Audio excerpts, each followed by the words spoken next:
Salut tout le monde, bienvenue une autre fois encore sur le canal Anne Naturel ou même quand vous regardez vidéo mieux pour la première fois, moi c'est Dash que yon médecin pas oublier abonner à canal là, invite aux amis à venir abonner et ou même qui déjà fait partie de belles familles ça, merci un pile pour support et pas oublier nous sur Instagram à suivre page là non ouais qui marque en bas Anne Naturel pour pas rater une dans belle publication nous yo.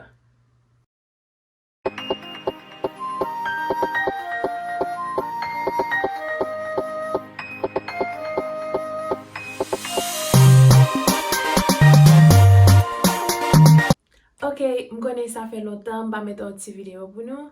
Et pour quelques raisons, je vais mettre vidéo assez souvent, j'aime te mettre avant. Mais je vais essayer de mettre plus souvent fois ça. Et nous, quand malgré que je ne mettre vidéo, si on me pose mon question dans commentaire, je réponds. Et si vous même vous faites partie d'un monde pour répondre aux commentaires, anti-patience, je réponds parce que depuis mon commentaire, je réponds. Ok, nous allons commencer avec la vidéo aujourd'hui. Dans la vidéo aujourd'hui, nous allons parler de qui ça qui kiss dans ouvert. Comment ou ka gen kiss dans ouvert, comment pour faire connaître ou gen kiss dans ouvert, comment pour débarrasser de kiss dans ouvert. Est-ce que kiss dans ouvert son bagay ou supposé battre tout un pile problème pour lui? Si vous me connaît plus, si vous me connaît tout ça yo, m'conseille regarder vidéo à net comme ça ou bien comprendre et là on a parlé de kiss dans ouvert ou gon idée de ça la parler. Je vais laisser expliquer la vidéo ça bien facile, bien simple comme ça pour tout le monde comprendre. Qui ça qui ont kiss dans ouvert? Avant qui ça qui ont kiss? Pour me définir bien facile, nous avons dit kiss là sont un petit sac ou bien un petit boule qui forme sur un organe ou bien sur un tissu, li ka gen liquide en del ou bien li ka gen bagay semi solide en del. Ça veut dire li ka gen sang en del comme ça tout ou ka jwenn tissu l'autre organe en del, ou ka jwenn cheveux ou ka jwenn dent en del. Il y a plusieurs types de kiss. Il y a un exemple bien simple que m'passe nous tout connaît, c'est kiss qui lève sous domaine moun yo. C'est un petit boule qui lève sous domaine moun yo ou qu'on pèse des fois li dit, comme ça ou tout qu'on pèse puis ou censé la peser en bas de tout. Ça va dépendre de qui type de kiss lié. Par exemple, j'en ai regardé une image je vais mettre en l'air, ça c'est un kiss qui lève sous domaine moun. Kounya nous connaît qui ça en kiss, kounya nous pral focus non sur qui ça qui kiss nan ouvert. Qui ça on kiss dans ouvert? Yon kiss dans ouvert c'est un petit sac, c'est un petit boule, j'aime ça t'expliquer tout à l'heure, qui leve sous ouvert. Li ka gen liquide en del, comme ça li ka gen l'autre bagay en del tout. Gen plusieurs types kiss dans ouvert. Ça veut dire kiss ou gen dans ouvert là, li pas forcément c'est li pour zamou la gen, c'est li pour ti so la gen, c'est li pour cousine ou gen. Nous ka gen même type mais comme ça tout li ka différent. Dans vidéo ça, m'pa laisser expliquer nous quelques types kiss que ou ka jwenn nan ouvert. Yon kiss ou ka jwenn nan ouvert qui c'est kiss fonctionnel. Qui c'est un kiss m'ka di qui là généralement chaque mois qui leve nan ouvert après ça qui aller.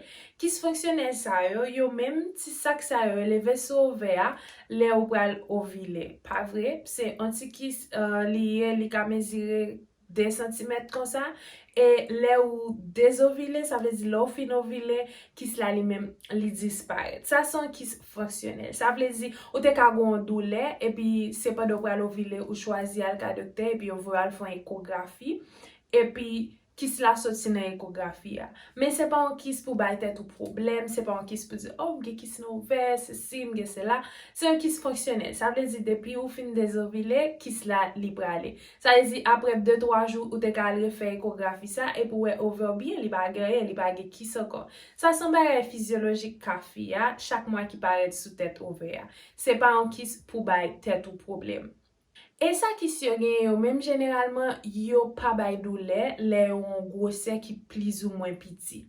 Ça qu'on rive tout qui se fonctionnel ça on s'est expliquer nous qui paraît sous ouvert dans période ovulation ou connaît fin désovulé et puis qui cela lui-même pas vide net tout contenu qui était en dedans là et puis il était sous ouvert et puis l'autre mois l'arrivé dans période ovulation qui ça lui même li vinn gen liquide qui entre en dedans encore et puis il vinn grossi il était à 2 cm qu'on a vinn 2 cm 5 il vinn 3 cm et de temps en temps la grossi.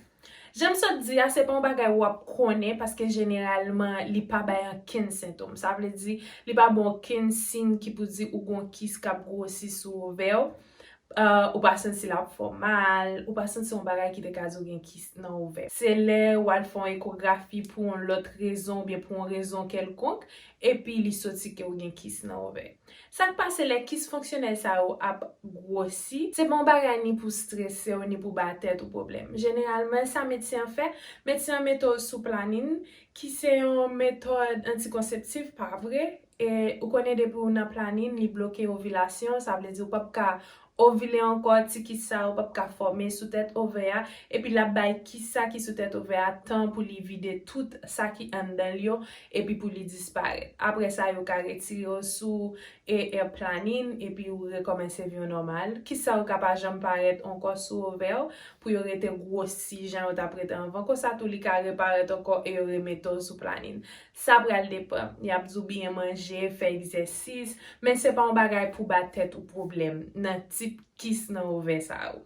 Men ki sa ki kon rive? Jom so di ya, kis la se pa un bagay ki bo sintom generalman. Sa vle di, lè la grossi kon sa, sou pa jom senti anyen ki pou ta fò al fè yon check-up epi pou wè li la, li kon rive nan kote, li ontijan gwo pa vre, epi sa vin fè li fè fos sou ouve yo, epi li vin bodou le. Sitou lò ap sote, ou bien lò ap mache vit, ou senti yon doule an bati vantou, ou bien lò pral gen regoutou, ou bien lò ap ovile, ou senti yon doule paske li fè fos sou ovea. Sa vle di se lè li komanse on jan gwo.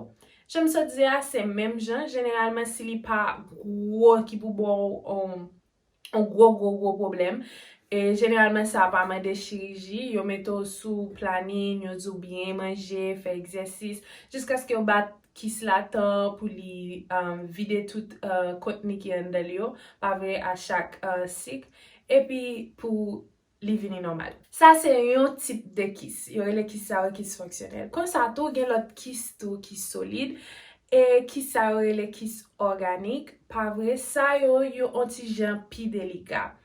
Nou kon jen la den yo kis demoid, ki se yon kis ki leve sou ovea, kote ou ka jwen ontisi ki soti nan lot organ vini la den, ou ka jwen cheve, ou ka jwen dan. Generalman kis sa yo leve nan ovea, li bay doule. Moun nan ap senti vant li ap fel mal, ap senti bo vant li ap fel mal, an bati vant li ap fel mal, reg li ap fel mal, li ka bal noze, li fel anvi vomi, kon sa tou li ka vomi tou. Imediatman moun nan senti li kon sa, li pral ka dokter, fè ekografi pou li generalman pa wè tip ki sa ou nan ekografi, epi dokter ap mando pou al fè un scanner ou bien pou al fè un IRM pou li ka kone ki sa ou gen. E generalman ki sa yo paret ki tip yo e le ou fè scanner pa vre. Dokter ka keto wè si son kis demoid, jom diya ki gen lot tissu, ki gen cheve, ki gen dan la den. E kon sa tou li kon an kis endometriozik. Sa lezi li gen tissu endomet la den ki se ko ou jwen nan den iteris la. Mem jan chak mwa regou vini nan kis la li mem a koz li gen tissu sa la den. Chak mwa san ap fet nan kis la, lap akimile jiska ske li vin vreman gwo. E generalmen lè sa li mande pou opere. Sa vle di se pa tout kis nou ouve ou genye, fok ou opere, jan an pil moun pense ya, ou bien sa pa vle di de pou gen kis nou ouve ou gen tan pa ka fe pitit pou sa, se pa vre. Ki sa ki bay kis nou ouve, pa gen yon bagay bien determine ki bay kis nou ouve. Sa vle di pa gen bagay mkazi sou manje ou bien sou fe ou bien kis nou ouve, jan nou sot wè m'esplike nou an, kis nou ouve a ka leve pou yon bagay ki bien naturel, epi ki vin dekontrole, ki vin bo yon gro kis, men imediatman ou pren tretman dokter, epi ou ale fe check-up ou wap ok. Ou ka gen kis la nan ouve a, tout otan li pa tro gro, li pa bo anken problem, ou pa ou bezwen opere pou sa, e sa pa fò pa ka fe pitit pou sa. Men, si se lot tip kis msot esplike nou an, e nan video a ou gen, oui, lè sa, la bo problem, e pa vre la fò mal, la bo doule, e la peze ouve a, li ka empèche ovile, vin bo lot problem hormonal, ki oui, sa ka pral fò gen difikilte pou tombe ansen, men imediatman ou fè check-up ou wale ka dokter, yo konen ki mezi ya pran, pou sa wap ok.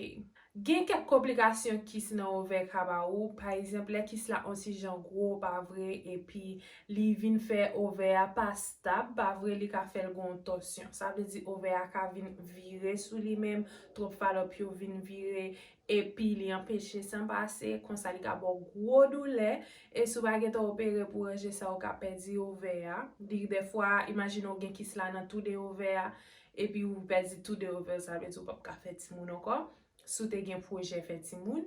E kon sa pou evite sityasyon sa ou, generalman le bagay sa ou pase, yo toujou fè chirurji pou yo korije sa.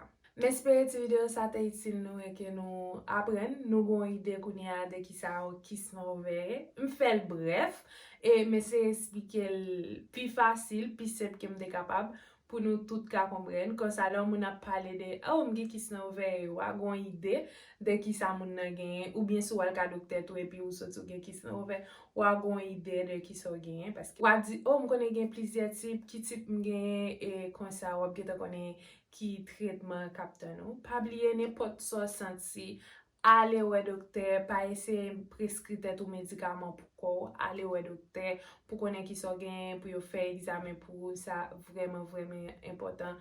Pa rete mize son ken doule ou gen, paskou pa konen ki sa ka provoke. Nte kontan fè ti video sa pou nou, pataje la vek ozan moun konen ki anvi gade l, e mapten nou nou lot video. Bye bye!